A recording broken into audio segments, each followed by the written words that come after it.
தஞ்சை பெருவுடையார் கோயிலில் ஒரு மர்மம் இருக்கிறது.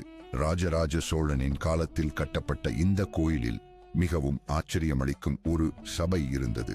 அதை மூக்கும் பேசும் மண்டபம் என்று சொல்வாங்க.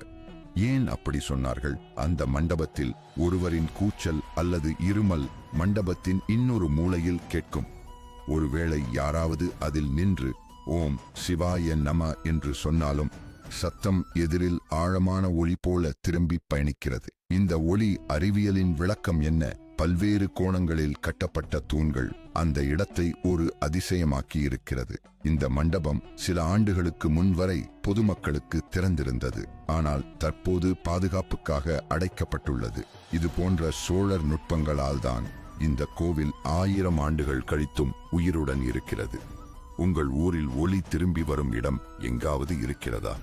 அல்லது இந்த மண்டபத்தை நீங்கள் நேரில் பார்த்ததுண்டா? கமெண்ட்ல பகிருங்கள்.